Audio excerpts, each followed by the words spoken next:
Isa sa mga kinagigiliwan ng ating mga kababayan ang motor na ito dahil kung hindi ka katangkaran at kahit 5 flat ka lang ay kayang-kaya mong maabot ang scooter na ito. Ito po pala ang Euromotor EZ125 Fi. Silipin natin ngayong araw. Tara!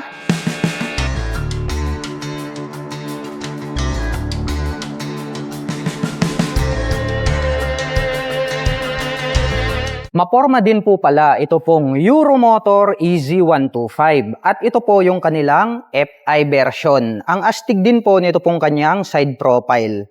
Ito pong kanyang main headlight ay nahahati po ito sa dalawa at naka full LED na po ito pong kanyang high beam at low beam. Agaw pansin po ito pong kanyang daytime running light dahil parang nagsisilbing kanyang mga kilay. Naka LED na rin po pala ito pong kanyang turn signals. At napakatulis po nito pong kanyang V-shape design rito sa gitna at nagkaroon po siya ng touch ng carbon finish. Mayroon naman po siyang Euromotor na logo rito sa gitna.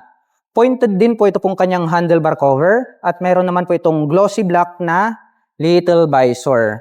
Ito pong kanyang side profile, ang tutulis po ng kanyang pagkakayari. Combination po ito ng black at gray, ito pong kanyang palikpik. Mayroon po siyang pins rito. At may nakalagay naman po rito na Euromotor 125 na decal. At pagdating naman po rito sa kanyang front suspension, ito po ay gumagamit ng telescopic fork. Black color po yan. At ito po ay equipped with single rotor disc brake with single pad caliper na black color. Agaw pansin po ito pong kanyang cast wheel dahil gold color po ito. At ang sukat po ng kanyang gulong rito po sa harapan, ito po ay mayroong sukat na 70 by 90-14, tubeless na po ito. Naka fully digital meter panel display po ito. At pagdating naman po sa kanyang mga button selectors, meron po itong high beam and low beam, turn signal selectors at horn. Habang dito naman po sa kabila, mayroon pong on and off, ito pong kanyang main headlight at nandirito po yung kanyang electric starter. Itim po ang kulay nito pong kanyang mga handle grip at black color din po ito pong kanyang mga brake levers. At ang kagandahan po pala nito pong ating Euromotor EZ125 na Fi ay meron po siyang park brake lock. Mapunta naman po tayo sa kanyang ignition. Ito po pala ay gumagamit ng mechanical key. Meron na rin po siyang shutter lock key for safety purposes. Meron naman po itong 2 front pocket. Dito po sa kanan, maliit lang po ito. Pwede po tayong maglagay rito ng coins. Habang dito naman po sa kabila, mas maluwag po ito at pwede po tayong maglagay rito ng coins, gloves, mobile phones, etc. At meron na rin po pala itong USB Type-A port. Gagamit na lamang po kayo rito ng USB cable ay makakapag-recharge na po kayo ng inyong mga dalang mobile phones at gadgets. Dito po sa gitna, mayroon din po siya ritong utility hook na pwede po nating pagsabitan ng mga plastic bags. Ito pong kanyang footboard, malapad din po ito at maluwag. At mayroon naman po siyang anti-slip cover dito para hindi ka dumulas.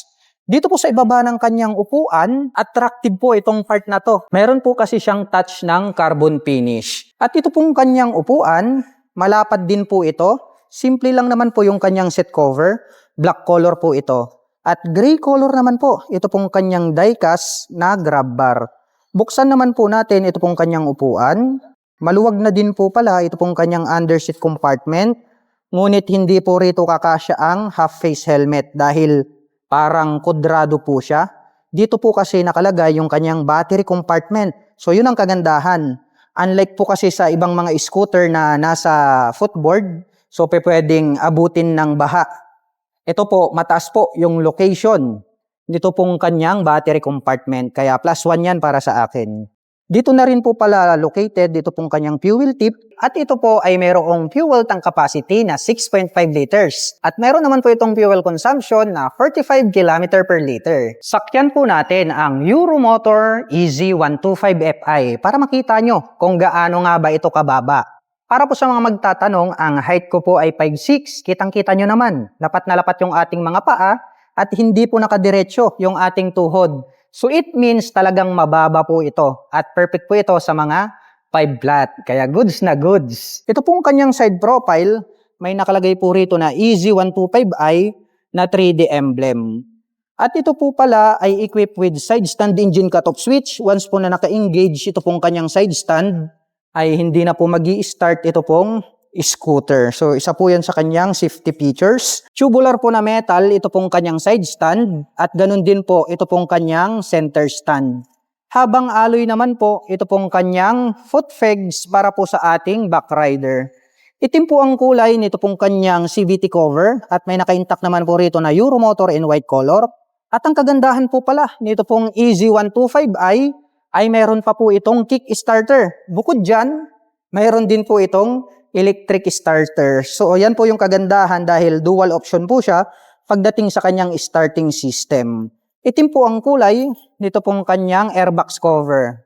At pagdating naman po rito po sa kanyang rear suspension, ito po pala ay gumagamit ng single shock absorber na black color.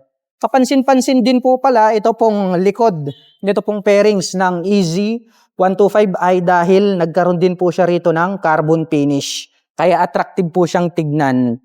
Mapunta naman po tayo rito po sa kanyang taillight. Maporma din po pala at maangas ito pong kanyang taillight dahil nagkaroon po siya rito ng mga daytime running lights. At maporma din po yung style nito pong kanyang brake light. Naka full LED na po yan. At meron po siyang light reflector dito sa gitna. At ito pong kanyang rear fender, ang kanya pong nagsisilbing plate holder. At pagdating naman po sa kanyang rear braking system, ito po pala ay gumagamit ng drum brake. Gold color po ito pong kanyang cast wheel. At ang sukat po ng kanyang gulong rito sa likuran, ito po ay mayroong sukat na 80 by 90-14. Tubeless na po yan. Dumako naman po tayo rito po sa kanyang exhaust pipe. Itim po ito pong kanyang body. Black color din po ito pong kanyang head protection guard. May touch po pala ng carbon dito.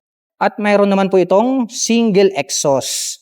At ito po ay gumagamit ng air-cooled para po rito sa kanyang cooling system. At kung ang pag-uusapan naman po natin ay engine displacement, ito po pala ay mayroong 125 cubic centimeter engine displacement.